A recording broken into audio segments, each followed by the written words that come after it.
Arc-en-ciel, la chronique.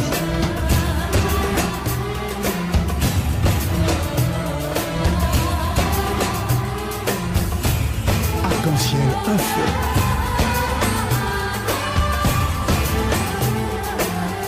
Arc-en-ciel, animation festive.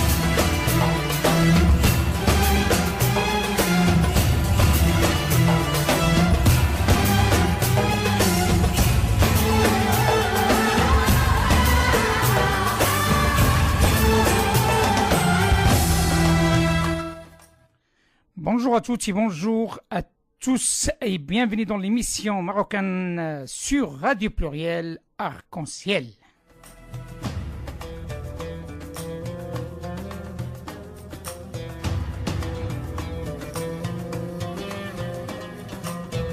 Une émission très chargée d'actualité et aussi de qualité d'intervenants. Et avant de rentrer en contact avec notre premier intervenant, nous souhaitons dans un premier temps adresser nos sincères félicitations et vœux de continuité de réussite à l'ensemble du peuple marocain, à l'occasion de Eid al-Istiqlal, la fête de l'indépendance, mais aussi une pensée particulière à cette affaire d'esclavagisme qui se trouve en Libye. L'émission marocaine sur Radio Pluriel est solidaire avec nos frères noirs de la Libye et nous condamnons ce marché d'esclaves qui prend de l'ampleur et qui fait jour dans un pays qui est proie à tout. Et il est temps que la communauté internationale prend les choses en main. Et sans trop attendre, nous sommes heureux d'avoir en ligne Monsieur Youssef Mchiria Mohamed. Bonjour, Monsieur le conseiller du ministère algérien des Affaires religieuses et l'expert de renom dans le domaine de l'extrémisme religieux violent. Bonjour à vous tous, voilà. Bonjour et marhaban bik, donc un grand bonjour à l'ensemble de nos frères algériens qui sont à l'écoute et nous sommes heureux d'avoir une personnalité qui est un spécialiste aussi dans le domaine de l'extrémisme, mais aussi qui a assisté à des réunions d'importance, et notamment la dernière réunion qui a eu lieu à Alger avec la présence de M. Le Drian et le ministère des Affaires étrangères algérien. Et le sujet qui était pris de l'ampleur, c'est le sujet de la sécurité. Et comme nous l'avons annoncé, l'émission de ce jour consacrera une grande partie de son horaire sur la stratégie sécuritaire franco-algérienne. Première question, Monsieur Youssef Mchiria, oui, je vous l'expert. Écoute, oui. La première question, on parle de terrorisme. Bien sûr, chaque pays a vécu une période de terrorisme. Qu'est-ce que c'est que le terrorisme en Algérie? Oui, merci, mon frère Abdellatif. Je salue tous les auditeurs de la radio plurielle, l'émission Arc-en-ciel. À l'occasion de la lune du Rabi al-Awwal, Moud Nabawi Sharif, j'annonce toutes mes salutations à notre communauté maghrébine en France et en Europe et au monde entier. Alors que l'Algérie a vécu une période qui s'appelle la décennie noire, ou bien la tragédie nationale, toujours on peut dire que le terrorisme, c'est l'usage de la violence envers des innocents à des fins politiques, religieuses ou bien idéologiques. Les multiples définitions varient sur l'usage à la violence. Certains comprennent des groupes n'utilisent pas la violence, mais ayant un discours radical, malheureusement. Et aussi les techniques utilisées, la nature du sujet, mettant à part le terrorisme d'État, l'usage de la peur, le niveau d'organisation, l'idéologie, etc., dont nombre de définitions interviennent aussi, le critère de la victime de terrorisme civil, désarmée, innocente, attaque contre un État démocrate et aurait permis aux terroristes de s'exprimer légalement, etc. Bon, un grand nombre d'organisations maintenant, politiques ou bien criminelles, ont cependant recueilli au terrorisme pour faire avancer leur cause ou retirer des profiter et des partis de gauche ou bien comme de droite, des groupes nationaux religieux ou bien révolutionnaires, voire des États ont commis des actes de terrorisme, une constate du terrorisme est l'usage indiscriminé de la violence meurtrière à l'égard de civils dans le but de promouvoir un groupe, une cause ou un individu ou encore de pratiquer l'extorsion à large échelle, mafia, cartel de drogue, etc. Bon, l'Algérie a appelé toujours à parvenir à une définition commune de terrorisme. Parce que maintenant, tous les centres penseurs, tous les centres d'études, même l'ONU, elle n'arrive pas à donner une définition exacte, unie pour le terrorisme. Mais elle parle de l'acte de terrorisme. L'Algérie a appelé toujours à parvenir à une définition commune de terrorisme. Il y a aussi une nécessité de parvenir à une définition commune de terrorisme, comme c'est le cas avec le crime organisé, transnational, et aussi à affirmer les responsables algériens dans des travaux de la première réunion régionale de Forum mondial de la lutte contre le terrorisme, GCTF, sur les liens entre le terrorisme et le crime organisé, transnational, co-organisé par l'Algérie et les Pays-Bas et le Canada. Voilà aussi que l'Algérie aussi a plaidé à l'occasion pour un renforcement des instruments nationaux, régionaux et internationaux de la lutte contre ces fléaux-là, soulignant que de solides arsenaux juridiques existent pour traiter chacun de ces deux fléaux, mais l'effort reste à faire pour couvrir la relation entre ces fléaux-là. Si vous permettez. Ma question était simple. Donc, mon objectif, c'est simplement de définir le terrorisme qui a fait beaucoup de dégâts en Algérie. On parlait à l'époque de la mise en application de Sharia, on parle de beaucoup de choses, donc à l'époque de rendre... Oui, tout à fait. Voilà, c'est l'État islamique, qu'on soit clair. Tout à fait. Et mon objectif derrière cette question, c'est de faire la comparaison avec le terrorisme qui se trouve maintenant en Europe et notamment en France. Est-ce qu'on parle de même objectif ou pas? C'est pourquoi je posais cette question concernant le terrorisme en Algérie. Voilà. Était toujours la même chose. La base arrière des groupes terroristes qui veulent une couverture religieuse de charia, malheureusement, et le terrorisme n'a aucune relation avec la religion musulmane, mais en réalité, ces groupes-là se lient toujours avec des noms de charia tels que le JIA à l'époque, ou bien le JSPC, ou bien je sais pas le Daesh, ou bien Ansar Sharia. C'était toujours de vivre, comment dirais-je, la vie religieuse de Sharia islamia, mais malheureusement il y a toujours cette couverture mauvaise de mal compréhension de la vie quotidienne, bien compréhension de la vie musulmane. Voilà. Et la question qui se pose, est-ce que vous croyez le terrorisme en France est similaire à celui de l'Algérie ou d'autres pays musulmans? Oui, si on trouve... moi, j'ai assisté, ou bien j'ai entendu la déclaration du ministre de l'Intérieur français qui disent maintenant il y a presque 1500 Français qui sont en conflit en Irak et en Syrie et presque 2000 de naissance des Français-là. Je trouve que quand j'analyse ce phénomène-là, que la plupart des gens-là, ils ont une arrière religieuse. Ça veut dire que ils ont fait la migration, la hijra, parce qu'ils se croient que la France est un pays mécréant, c'est pas possible de vivre là-bas, ils veulent vivre dans la vie de la khilafa, la vie la khilafa imaginaire à leur esprit, c'est ça. Donc selon vous, il y a un point commun entre l'ensemble des terroristes qui se trouvent en Europe et ceux qui sont en Algérie ou ailleurs, qu'on soit clair. Comment, selon vous, l'expérience algérienne de lutter contre ce fléau peut être bénéfique pour un pays, je dis laïque, et je pèse mes mots, un pays laïque et aussi d'origine catholique?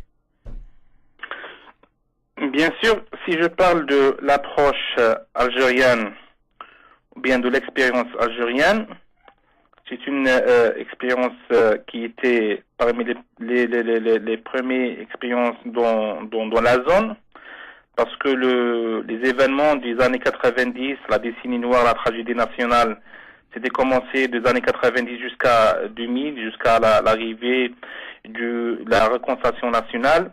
Mais toujours, je peux dire que les liens, bien, de l'approche algérienne de la lutte antiterroriste, c'est la démarche de l'Algérie dans la lutte antiterroriste.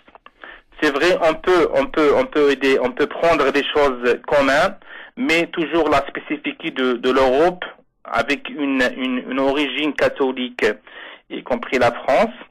Mais je peux dire que la démarche de l'Algérie dans la lutte antiterroriste avait été élaborée sur la base de l'évaluation des risques et des défis posés par ce fléau au niveau national et régional.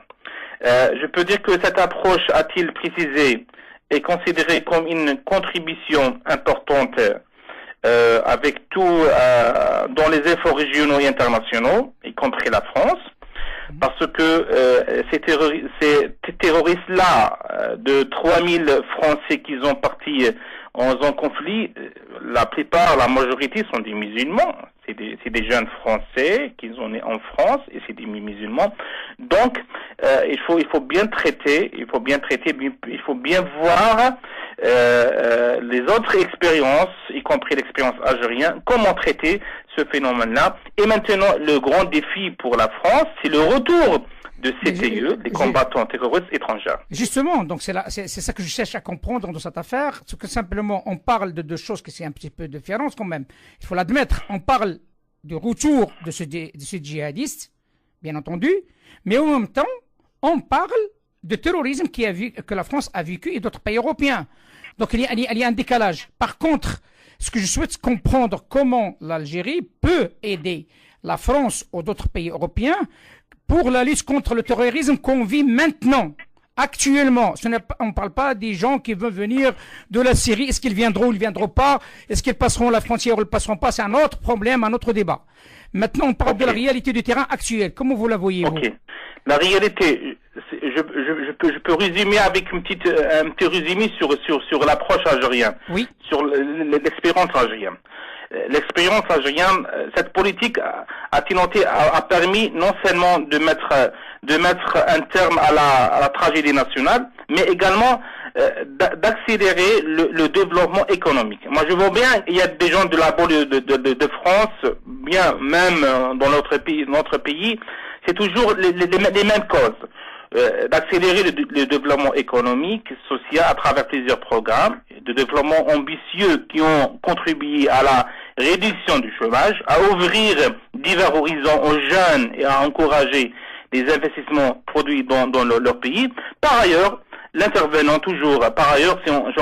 on parle de cette approche algérienne, n'a pas manqué de souligner, devant tout, même avec notre partenaire français, la lutte contre le terrorisme ne pourrait être couronnée d'un succès durable si elle n'est pas traitée à partir de sa source idéologique et par la lutte contre les discours extrémistes qui influent sur les personnes vulnérables. C'est dans ce sens que l'Algérie a œuvré dans l'élaboration de programmes d'enseignement religieux et d'éducation qui promeuvent les principes fondamentaux de tolérance du pays et des droits de l'homme. Voilà. L'Algérie aussi a également mis en son exercice les réformes politiques engagées par les États. Donc, je peux dire que maintenant, aussi la politique de l'Algérie dans la lutte contre le terrorisme transnational compris une dimension régionale. Si je parle de notre partenaire français, il faut que le discours qui s'exploite dans les salles de prière et dans les lieux de culte soit qu'il doit être un discours tolérant de la paix. Moi, si je vois quelqu'un qui a 18 ans, bien une fille qui a une vingtaine d'années et qui part en Syrie, en Irak, et si je fais une analyse avec son discours, il était traité. C'est vrai que il y a des fois, on trouve pas que le technique n'était pas dans des cultes, mais toujours avec avec des paroles religieuses de charia dans les réseaux sociaux et autres. Et je trouve que voilà. Si Youssef, si j'ai bien compris un petit peu l'analyse que vous me donnez là, il y a pour l'Algérie je parle, hein, donc il y avait une lutte économique, c'est-à-dire tout simplement vous avez travaillé sur la source économique bien sûr, ouais, voilà, bien donc sûr. cela veut dire il y a moins de chômeurs jeunes algériens, si j'ai bien compris. Sûr. Et je suis désolé, mais les statistiques disent autre chose, mais j'en sais rien, ça se peut que je me trompe. Est-ce que, et aussi le deuxième point de quoi vous parlez comme quoi simplement il y a une lutte sur l'aspect idéologique. Donc il y a l'aspect idéologique et il y a aussi la lutte économique. Parce que sans l'économie, l'idéologie ne peut pas avoir accès. D'accord, si j'ai bien compris. Maintenant, c'est la même formule que vous vendez d'une manière directe à la France. S'ils veulent s'en sortir pour bénéficier de l'expérience algérienne, il faut qu'ils travaillent sur l'économie et en même temps travailler sur l'aspect idéologique par rapport à tout ce qui est en train de se faire dans les mosquées et autres. Hein. Donc, tout le monde en parle ici en France. Mais le souci... Même aussi, il faut accélérer des programmes. Il faut accélérer des programmes avec ces jeunes-là, de la banlieue, voilà. Justement. Parce que maintenant, si on travaille, bon, la France maintenant, il est dans une période de traité. Moi, je dis pas la lutte, parce que la lutte, c'est les gens de service sécurité qui fait ça. Mais les leaders religieux et les théologiens, qui traitent ce problème-là. Il faut traiter. Après de traitement, il faut la prévention. Maintenant, en Algérie, nous sommes dans une période de prévention et d'exploiter notre expérience à nos voisins nord et sud. Très bien. Alors maintenant, c'est la question principale. Comment peut-on aider la France, un pays, comme je l'ai dit au départ, laïque et catholique, de traiter des problèmes religieux chez elle avec l'expérience algérienne? Maintenant, on a besoin de concret. C'est-à-dire, la France est catholique, hein, donc il faut dire les choses telles qu'elles sont, elle n'est pas musulmane, d'origine catholique, il est laïque en plus. Comment, selon vous, quelle formule selon vous que l'Algérie peut proposer pour éradiquer ce fléau de terrorisme, mis à part l'aspect économique que vous l'avez bien précisé au départ? Vous savez que nous avons un partenariat avec notre partenaire français et l'Algérie chaque année exploite bien, détache quelques leaders religieux, quelques imams, plus d'une centaine d'imams vers les mosquées en France. Ça fait combien de temps maintenant? Depuis combien de temps? Ça fait un bon moment, je crois, cette formation des imams. Oui, mais ces 3 ans-là, c'était typiquement pour la déradicalisation. Voilà, on travaille sur la déradicalisation avec de communiquer notre communauté maghrébine là-bas, surtout avec la 3e, 4e génération. Parce que si on trouve un discours qui est nu, qui ne sache pas à améliorer leur discours, donc on n'arrive jamais à faire ça. C'est vrai que la laïcité de la France s'empêche pas de sauver le pays. Hein. Si on parle d'une communauté de 6 à 7 millions d'origine maghrébine, Maroc, Algérie, Tunisien, mais toujours c'était le profil et la tendance religieuse et musulmane. Donc cette laïcité n'empêche pas la France de faire des conventions, un partenariat avec les pays natals de cette communauté. D'origine, c'est pas obligatoire. D'origine, voilà. La quasi-totalité des Maghrébins ici sont presque nés ici. Hein. Voilà, mais je parle de ça.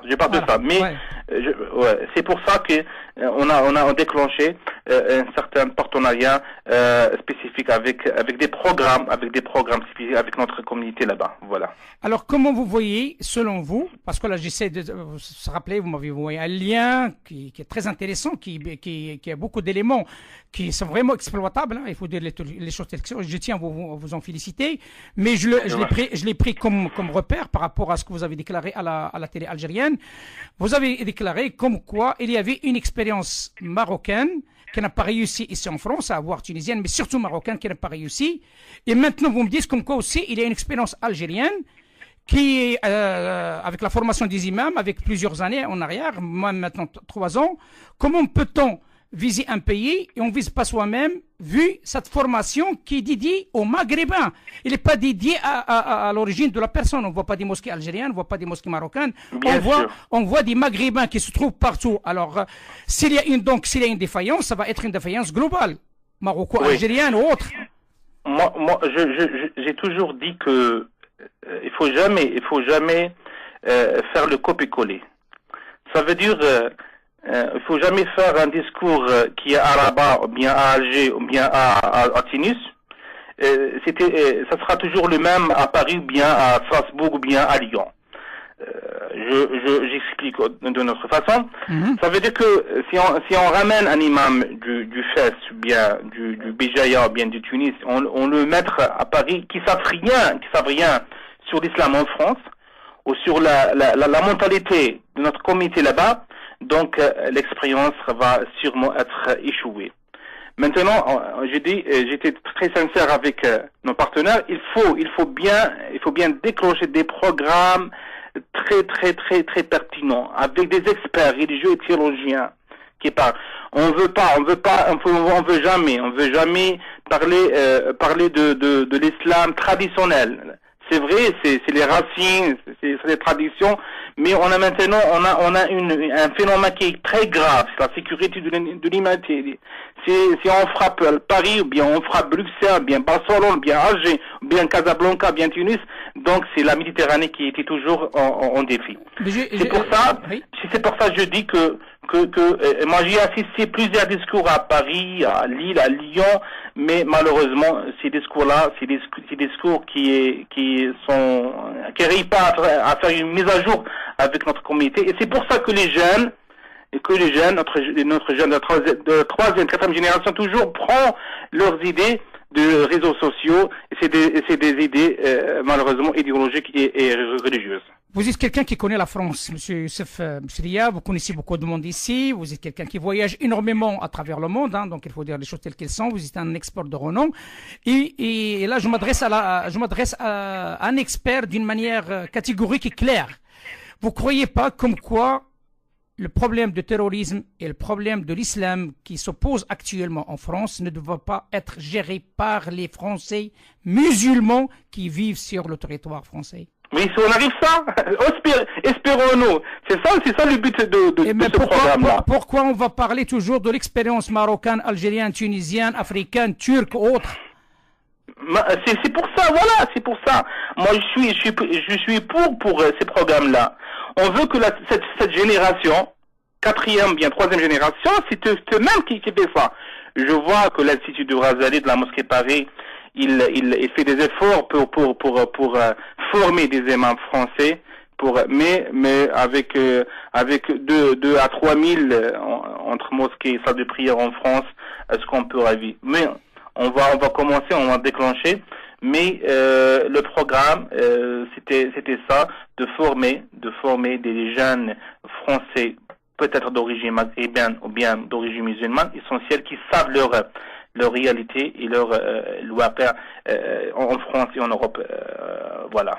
Eh bien, écoutez, donc les choses sont claires et je tiens à vous remercier de cette clarification parce que c'est très important parce que, je vous cache pas la vérité, là, j'ai écouté votre intervention sur la chaîne algérienne et j'étais un petit peu surpris parce que simplement on a lié le terrorisme par rapport au pays d'origine, sachant que le jeune qui est terroriste est né en France, à titre d'exemple, ou bien né en Espagne, et on le lit automatiquement parce que simplement son père ou son arrière-grand-père, elle est... Et ça n'a rien à voir, malheureusement. C'est les médias qui font ça.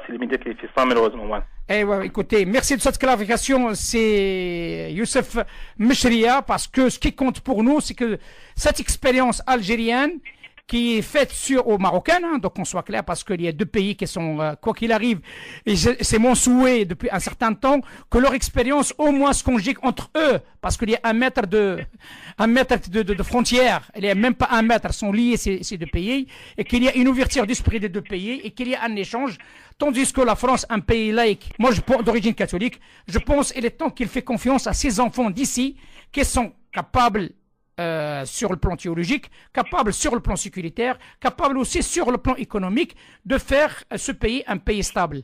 Alors, merci infiniment aussi Youssef. Et ma dernière question, c'est une question maghrébine. Ouais. Espérons-le, sera terminée quand cette guerre médiatique entre 2 pays frères? Oui, moi j'étais étonné par cette question-là. Mais je suis pas d'accord avec... Non, mais si je le dis, écoutez, moi c'est des questions. Et des questions, je pose des questions parce qu'on voit chaque pays... je suis d'accord avec vous. On a vécu ces derniers jours, donc je vais pas trop retourner là. Hein? Ouais, c'est vrai. Mais écoutez-moi, mon frère. Toujours, je dis bien que l'Algérie et le Maroc, c'est des pays voisins, amis et frères pour toujours, malgré tout. Tout d'abord, à l'occasion de la naissance de Maud Nabawi Sharif, de grandisme Saint-Paul, de sacrifice et de piété, de tolérance exemplaire, avec toute l'humilité requise devant Allah, le tout-puissant créateur, je voudrais en tant que imam, leader religieux et prédateur musulman et maghrébin, prendre une initiative personnelle d'adresser aux deux peuples maghrébins, de nos frères du royaume du Maroc et de nos frères de l'Algérie, les meilleurs vœux de bonheur, succès et de prospérité, en priant le tout-puissant de les préserver, de l'aider et de les combler de si nombreux et consistants bienfaits dans la paix, l'entente, la compréhension et le respect mutuel. Dans un climat de sincérité et d'inquiétude, de stabilité, tant souhaité par l'ensemble des populations du Grand Maghreb, Inch'Allah, un jour. Inch'Allah, et sachez-le que ce doua qui est sincère, je l'espère qu'il va s'adresser à nos dirigeants politiques. Parce que la relation entre les deux peuples est extraordinaire et elle est au beau fixe. Mais le souci qui se pose, c'est entre nos dirigeants, et j'espère bien que le doua de Cheikh Youssef Mchria sera entendu par nos dirigeants, soit au ministère, soit à la tête de ces deux pays, qu'elles cessent leur chamaillerie parce que ça commence à bien faire sur l'état d'esprit de deux peuples, et ce n'est pas bon pour la suite, et ce n'est pas bon pour la stabilité de la région. Et un dernier mot. On viendra un jour, Inch'Allah. Inch'Allah, un dernier mot, si vous le permettez. Vous savez comme quoi le Maroc, et vous savez l'amour que portent les Algériens à feu Mohamed V, le Maroc a fêté l'indépendance hier. Vous le voyez, vous? Je voyais que nos frères au royaume du Maroc, je voudrais solliciter tous mes salutations à nos frères, à nos cousins aussi. Hein. Moi, je vois pas la différence entre Oujda et Tlemcen. C'est Bhal. Et voilà, c'est les deux pays, des frères et des amis, et des voisins. Et je parle de la relation marocain-algérien, payant actuellement ce qu'elle subit, contient à subir comme pension, parce que c'est l'histoire. Et c'est la même doctrine religieuse et honneur et succès pour nos frères au Maroc et tout le Grand Maghreb. Et un jour, Inch'Allah, ça sera le Maghreb de Chouab, Inch'Allah. Inch'Allah. شكرا جزيلا وتحية صادقة إلى الإخوة في الجزائر وكذلك عبر العالم. إلى اللقاء سيدي، إلى اللقاء، مع السلامة. مع السلامة. Arc-en-ciel.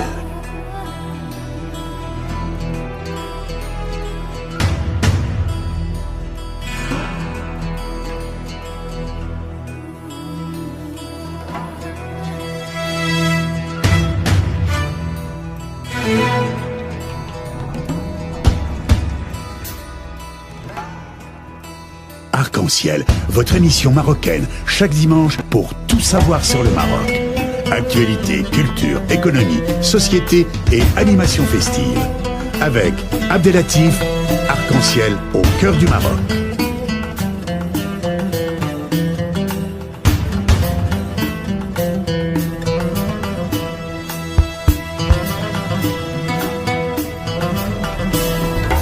Arc-en-ciel, la chronique.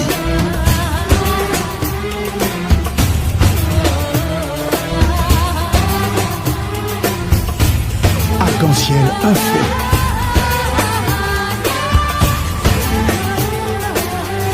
Arc-en-ciel animation festive.